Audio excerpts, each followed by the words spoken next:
So, very grateful for Mr. Sperry for arriving. It's all right. So I'd like to call the meeting of the Town of Nantucket Finance Committee for Wednesday, March 30th to order. Thank you all for coming. This Finance Committee meeting is being videotaped and audio recorded. Is there any public comment to come before the committee for an item that is not on our agenda today? We have four sets of minutes that have been circulated with us to us. Are there any amendments or changes or corrections anyone would like to make before we take action on them? If not, I'd entertain a motion to approve. So moved. Is there a second? Second. All those in favor, aye. Aye. Opposed, no. I want to give my thanks to Linnell. We are totally up to date for all of our minutes, and she's done an amazing job. Appreciate that. Brian is going to discuss with us the declaration of emergency to allow for snow and ice expenditures. If you remember, every year we budget $25,000, and then at the end of the term, we tie up the difference between the $25,000 and we've actually expended. So I'll turn it over to Brian for a comment and action. Thank you, Mr. Chairman. So the actual amount that I'm going to ask you to approve today is $198,906, which is comprised of $27,000 in personnel-related overtime, as well as $172,000 for private contractors to supplement the plowing efforts for the town employees, as well as salt for the roads. So what we need is actually a vote to approve and authorize the expenditures in the amount of $198,906. Any questions? And then we will raise that on the recap in the subsequent year, which has been planned. As we've gone through the budget process, we have held back an amount we've estimated. So, questions? Off the top of your head, do you remember what last year's number was? I don't off the top of my head, but I will get it and I will email it to you. All right. Just to let you know. No need. Sorry about that. Any other questions before we take action? All those in favor of the recommendation from Brian? Yes, I'm sorry. Is there a motion to accept the recommendation from Brian? Is there a second? Second. Any further discussion? All those in favor, aye. Aye. Opposed, no. Thank you very much. Thank you. So today we've been pretty diligent as a committee to limit our technical amendments. As you know, that was the standard that we kind of put out there earlier, and as a result, everybody's done a really good job of making sure the items in the warrant really reflected what people were trying to accomplish. But subsequent to the publishing of the warrant, a couple of other I should say minor, but other issues have come up, and I'd turn your attention to the document that Linnell distributed. Do you have a copy of this? Yeah, okay. Matt, you got a copy of this? I don't. Linnell, you have a? Do not. Okay. So the first is Article 30. And the technical amendment is to replace the words Preservation Institute Nantucket with Nantucket Preservation Trust with Preservation Institute Nantucket. That seems... Is that what that's supposed to say? Libby? Replace the words Preservation Institute Nantucket, which is what it says now. Yeah. With these other words. Nantucket Preservation Trust with Preservation Institute. That's what came from Pembroke. Wow. They're two separate organizations. Okay. Okay. So that's the recommendation from the CPC. Any discussion of this before we take some action? Would someone like to make a motion to replace the words as noted with the words currently in the Is there a second? Any further discussion? All those in favor, aye. Aye. Opposed, no. Thank you. Article 65 is the Town of Nantucket right to farm. This is a new bylaw, obviously, and we've been, as a committee and as a community, reviewing this and having lots of conversations about it. The Board of Health reviewed this at their meeting last week, I believe, and the chairman, Malcolm McNabb, is here to talk about. He's suggesting, all of these grievances eventually end up to the Board of Health, and they just want to make sure that copies of grievances that are submitted elsewhere eventually make it to them. And he and I chatted before the meeting about some language that would circulate the grievances to all the above entities, the Board of Selectmen, the zoning officer, and the Board of Health. And Libby, do you have some language for that?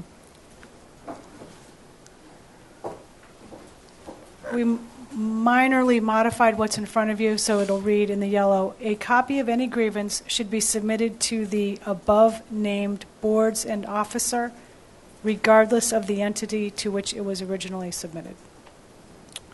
Okay. And Malcolm, do you want to make a comment, or just what do you think? We supported the article, and we particularly like this section because it calls for arbitration before things get out of hand. And we just wanted to make sure that if a grievance was sent to another organization, that we got a copy of it. Right. And you'd accept the changes that we... Great. Yes. David. Perhaps an improvement. Should is permissive. There's no requirement it be sent to the Board of Selectmen. It sounds like you want it to be sent to the Board of Selectmen. If that, in fact, is the case, then it should say shall. Okay. I mean, is Yeah. that the intent? Yeah, it is. That it be required to be sent? Yes. Yes, it is. So we're going to change that to shall. Anyone... Excuse me, shall, to the Board of Health, excuse me.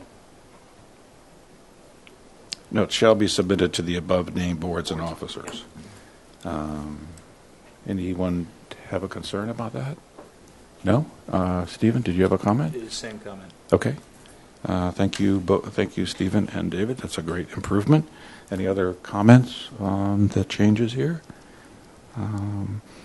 Is there a motion to recommend or to approve this technical amendment as amended? Is there a second? Second. Any further discussion? All those in favor say aye. Aye. Opposed, no. Great. Thank you so much. The next is the Article 70, the nuisance animals. And I think Suzanne is here to chat about this. And would you mind coming up and talking about this? Or I don't know who's going to be. Suzanne has worked real hard as a citizen article to propose this bylaw amendment, and we'd look forward to We hearing. were just trying to add a sentence to the end of the first F nuisance. We wanted to add, with the exception of poultry utilized in the practice of, Read your name for the record. I'm sorry, Suzanne Gale, G-A-L-E. Commercial agriculture, as it defined by Massachusetts, the state of Massachusetts. We just wanted to add that sentence to make sure people understood that people that are farming, the town bylaw wouldn't affect them having those animals. So, can you give a little background on this, or a little more background? Well, the state says they could have these animals anyways, but people are starting to call me about, well, what about these people that are farming and they have chickens okay. or so forth? Okay. Technically, we couldn't do anything because it's already in the state of Massachusetts saying Okay. that they could have these animals. Okay. We just wanted to make sure people understood that. So we were just adding that sentence. And does poultry include roosters? Yes. Okay. All right. Not many of the farmers have roosters, but Yeah, that's what we you... just, the agriculture wanted to make sure I Okay. covered that. So Okay. I just wanted to make sure. Any questions, Susan? David? A couple of comments. Starting first there, would it improve this if you put the citation of the Commonwealth of Massachusetts so people knew where to find the definition of commercial agriculture? That may be just more of a comment and a desire to perhaps make it a little bit more specific. And then the other comment that I have moving up, actually beginning at the end of the second sentence, disturbs the peace and quiet of any person. Is there a standard for what disturbing the peace and quiet of any person is? I mean, is it fundamentally arbitrary, or are there standards by which I or anybody in the town would know whether I in fact, or my neighbor in fact, is disturbing the peace and quiet, other than the fact that I don't want to get up at 6 o'clock with the roosters, but somebody gets up at 5 may not have a problem with them. That I could not actually really find. That's how our bylaw reads right now, dealing with dogs. So I left that part as is. So I So don't. it's kind of in the eye of the beholder. You would be based on complaints? Maybe on the complaints, and when I go to look at the animals, I can make suggestions how they can try to quiet the animal down more. They can get bylaws, but again, they would still have to be before the selectmen if they wanted the animals removed as a nuisance. I mean, it seems like it's somewhat arbitrary and capricious in terms of what constitutes nuisance. And is there a way to perfect this and make it just a taking it out of perhaps being arbitrary and capricious? And I don't mean that in a negative fashion, but trying to get it so that people understand, in fact, what... I honestly couldn't find something in writing to state that exactly.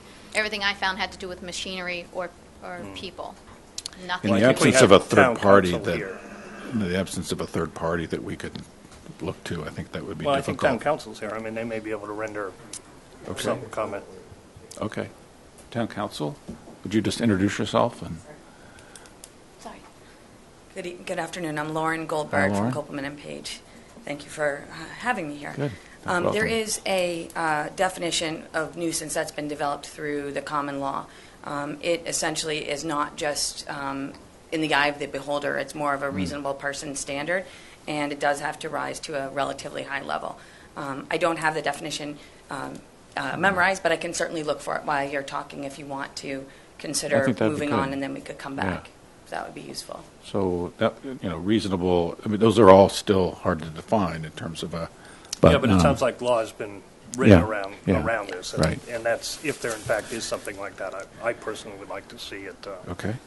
Malcolm, that did you have? standard identified.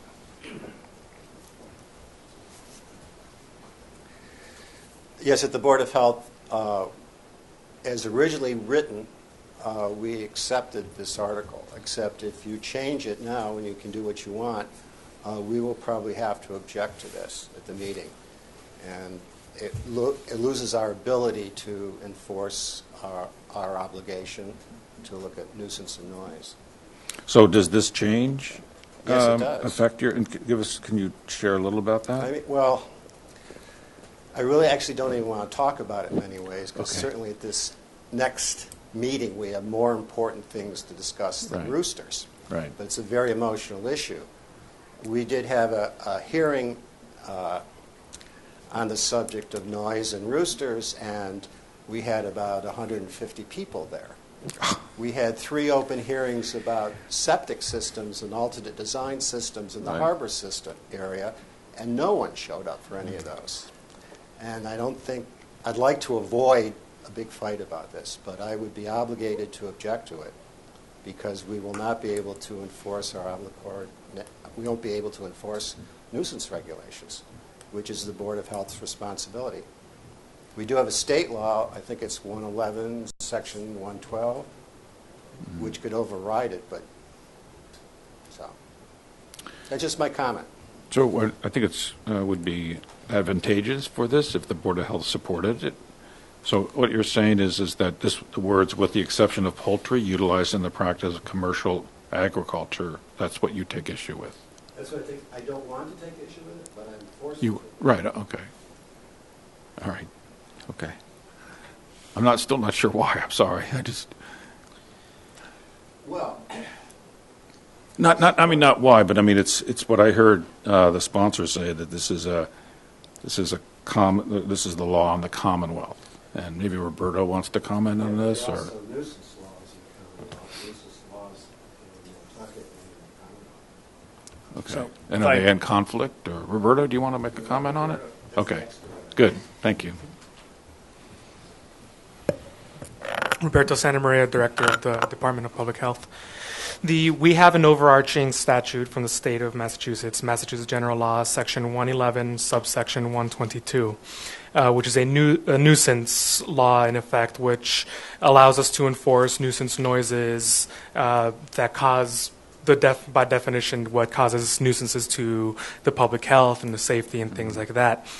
What this bylaw would have done without this highlighted amendment, it gives us a second avenue of enforcement, which would allow us in the situation that a farm, a commercial, by definition, commercial farm pops up somewhere that's causing that they decide they have 5 roosters, and it starts bothering people. And the poultry also is not limited to just roosters. Geese are also really loud. I do have some experience dealing with nuisance geese too. The issue with that would be they're exempted from this bylaw. So now we end up having to enforce under a state law, which is actually a little bit harder to enforce on the local level. Okay.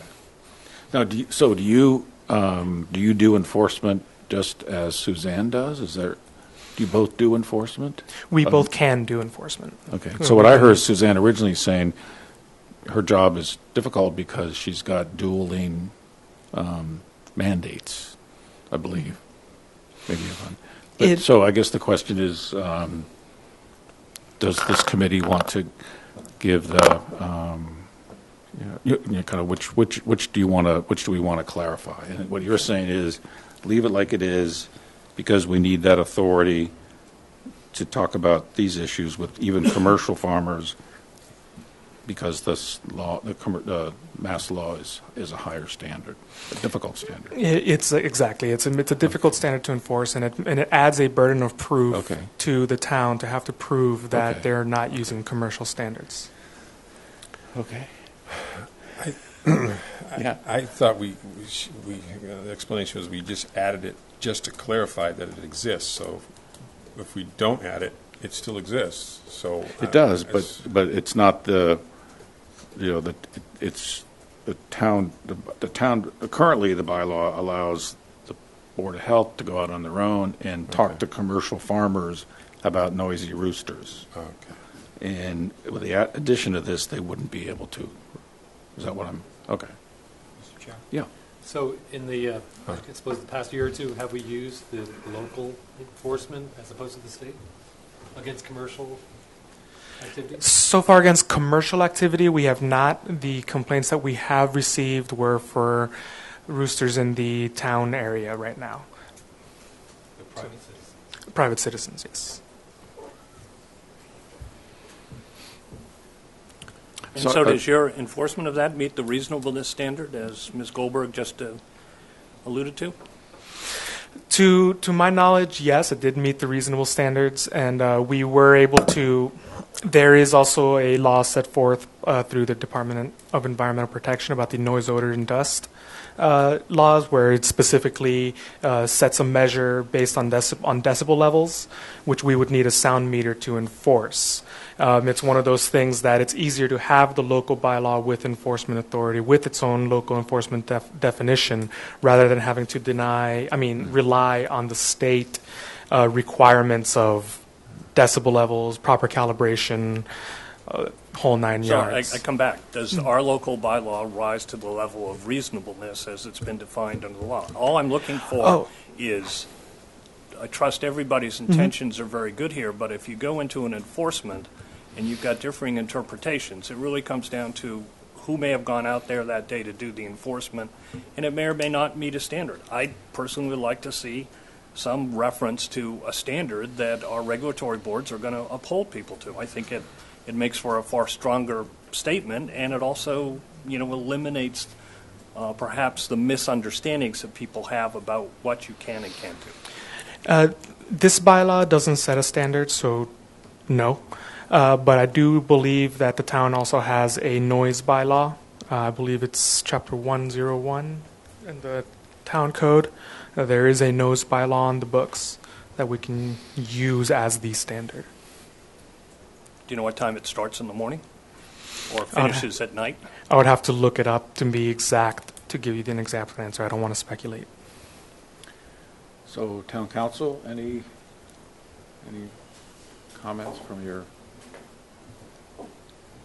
I'm still looking into whether there's kind of a short way to summarize what the standard is, but I do agree that if it's prohibited for the town to regulate commercial agriculture, then there is a statute that defines agriculture as the keeping of poultry, and commercial would make it a keeping of poultry for profit. So under those circumstances, it would seem to me that it's unlikely that it would be deemed to be a nuisance because the law Right, specifically right. protects it. Similarly, agriculture can't be regulated under zoning. So I do think that to the extent that state law would apply, then the town can't adopt a bylaw that's inconsistent with that, and certainly, even if it was consistent on its face, couldn't enforce it in a way that was inconsistent with state law. So for that reason, in my opinion, whether or not that language is there, if it is allowed by Massachusetts law, it will continue to be allowed by Massachusetts law, regardless of whether an exception is identified. Okay.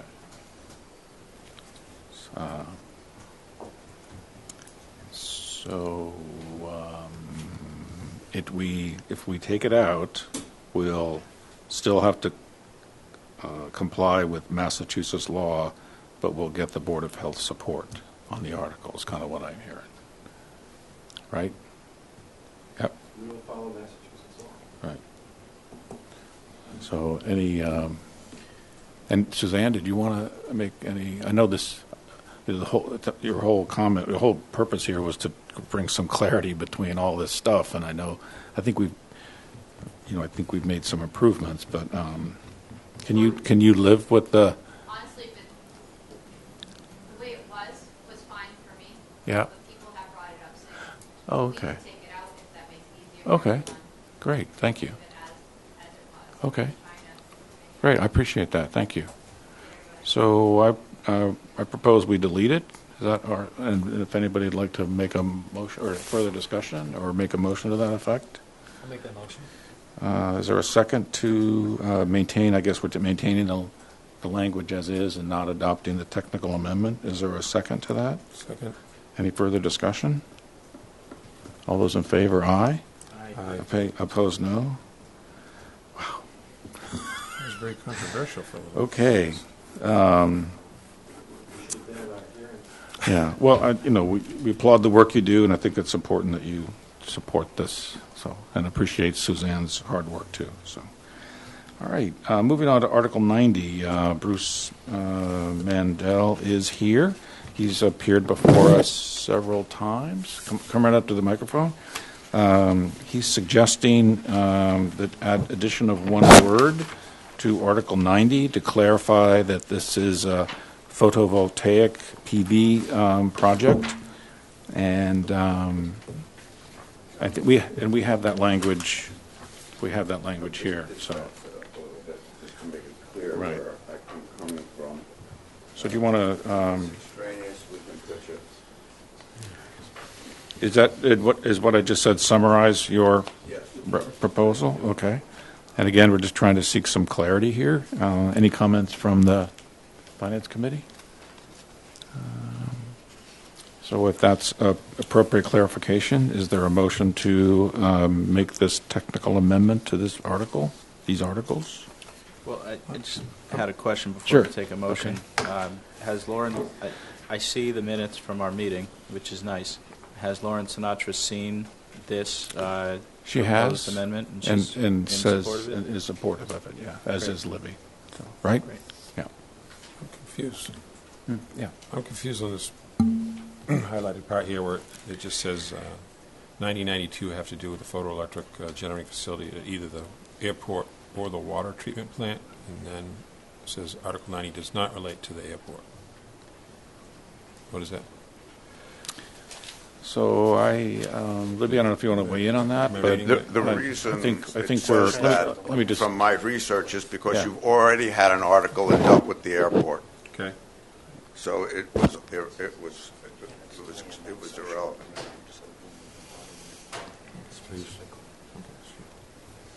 any other, does that answer your question, Cliff? I'm just reading Okay. the sentence, and then it says it doesn't, so it's trying to say that first statement was false, or just misleading. Right. Specifically related to wastewater treatment because it's a land transfer. Okay. It'd still be photovoltaic. Right, so the other one is about, so, And then the other two were. any other questions? Is there a motion to adopt the technical amendment as proposed by Mr. Mandel? So moved. Is there a second? Second. Any further questions or comments? All those in favor, aye. Aye. Opposed, no. So, thank you, sir. Appreciate you Does that coming. apply to all three articles? Yes, sir, it does. Articles Okay, 90 just and a 90. clarification on the handout today, the word photovoltaic in the bottom article was not highlighted on Article 92 on the third line. The word is actually in there, it's just not highlighted. Well, we don't highlight it. Yeah, okay. All right, we're all set, I think. Thank you very much. Great, thank you for your attention to the matter. All right, are there any other possible technical amendments to the warrant articles, Libby? Not that I know of. Okay. So we have no further business in our meeting today. Appreciate you all coming out in the middle of the day. Look forward to seeing you all at 8:30. We have an 8:30 meeting posted on Saturday. Is that something we need to still do? No? Not really? I would keep it just in case. But, oh, It's up to okay. you, but So, you never well, know. you know, I personally, if you get there between 8:30 and 9, it's fine with me. So. You might want to even think about adjourning after the pre-town meeting conference. Just- Pardon me? Do you want to think about adjourning after the pre-town meeting conference? I don't know Two. if everyone's going to, so we would still have Oh, a okay. quorum. Typically, not everybody stays for that. So, I mean, if you want to, if you're all going to stay for that. But I remember I was here last year and there were like 2 people in the audience. So, and I'm cognizant of your time. So, hearing no further business, I'll take a motion to adjourn. Is there a second? All those in favor, aye. Opposed, no. See you all Saturday. Thank you for coming today.